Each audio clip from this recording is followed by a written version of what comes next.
On July 4, 2012, 27-year-old Clara West left her home in Portland, Oregon, packed up her car and drove to the Cascade Mountains, where she would begin her hike. The hike itself was not a new one. Clara had done it several times before, mostly with friends or her boyfriend, but this time she decided to go alone. And while that wasn't necessarily anything to worry about, it would turn out to be a huge mistake. Before setting off on her hike, Clara sent text messages to her mother, Cheryl, keeping her updated on her journey.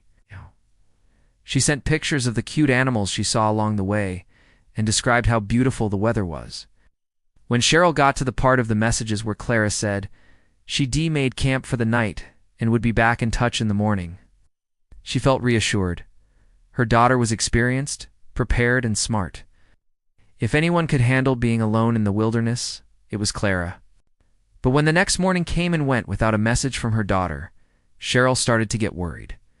It was out of character for Clara to not check in, so she waited a little longer, but still, there was nothing. By the second evening, Cheryl was frantic. She tried calling her daughter's phone, but it went straight to voicemail. Concerned, she called the sheriff's office and told them she had unheard from her daughter in 2 days. As the hours ticked by, she knew something was wrong. When you're going into the woods, even if you're going alone, you always tell someone where you're going and when you should check in with them when you get back.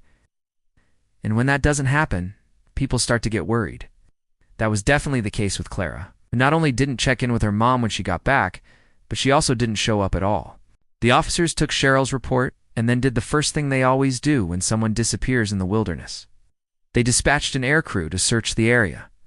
The air crew flew over the forest looking for any sign of Clara or her red minivan, but they found neither. They did, however, see that the forest was dry and that there was a very real risk of wildfire in the area. That meant ground crews would have to wait until the threat of wildfire had passed to search the area on foot. And so for the next week, while everyone waited for the forest to become less of a fire hazard, search and rescue teams scoured through the area around the trailhead, where Clara had parked her car. This is typically where people's attention is focused when someone goes missing in the woods. Usually the person has veered off the trail, gotten injured, and stayed put, or worse, they've come across an animal that wanted to make a meal out of them. But in Clara's case, the searchers found none of that. They found not a single sign that she'd ever been there. There was no disturbed underbrush, no broken branches, no abandoned backpack, no footprints, not even a discarded water bottle. Nothing whatsoever. It was as if she'd vanished into thin air. What makes this case especially odd is that the trail where Clara went missing isn't exactly secluded. Sure, it's a little overgrown and most people are ungone. Want to hike it because it's steep and rocky. But it's popular with mountain bikers and people hiking to the top of the mountain to take in the view. Every year, thousands of people visit the trail, but almost nobody actually hikes it. The area where Clara disappeared is known as the Almsville Trail, which is located in the Mount Hood National Forest east of Portland. The trail is 3.2 miles long and climbs more than 2,000 feet in elevation. It's a pretty tough hike, but the payoff at the end is amazing. From the top of the mountain, you can see everything around you. On a clear day like the one Clara had chosen to hike, the weather was perfect. The sky was blue, the sun was shining, and the temperature was mild. There was no rain in the forecast, so she'd have had no trouble finding water. Plus, she was an experienced hiker. She knew what she was doing. She'd packed accordingly, and she was familiar with the area. She had everything she needed to survive in the wilderness for a few days at least. In fact, she'd brought everything she needed for a much longer hike. Plus, she was sending regular updates to her mother. She would have had plenty of cell phone battery, because she had brought 2 chargers with her. And yet somehow she had vanished without a trace. The first week of the search yielded no results, and as each day went by, hope began to dwindle. Still, Cheryl refused to give up. She knew her daughter was smart and prepared. Even if she had gotten hurt, she would have stayed put and the search teams would have found her, right? But they didn't find her. And by the end of the month, the search was called off with no answers. The only lead investigators had was a grainy image of a man captured on a trail camera placed near the trailhead.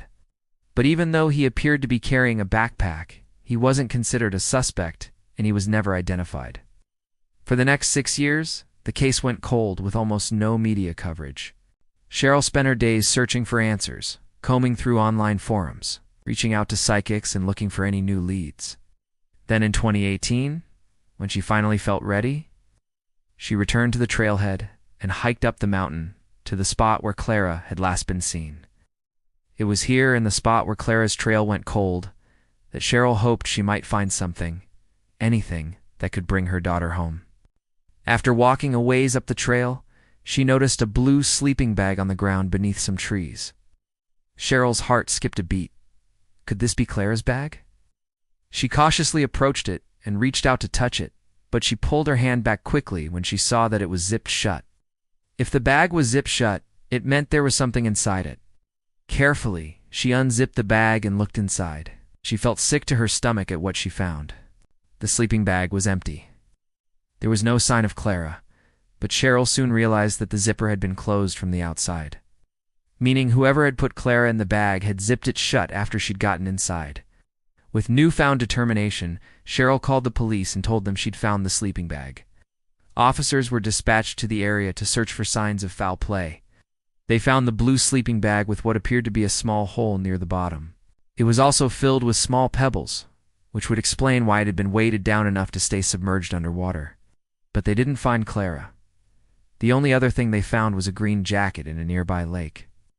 DNA testing later confirmed that it was hers, but there was no sign of her body. After 6 years of wondering what had happened to her daughter, Cheryl finally had some answers, but they weren't the answers she'd hoped for. Whoever had put Clara in that bag had taken great pains to hide her body.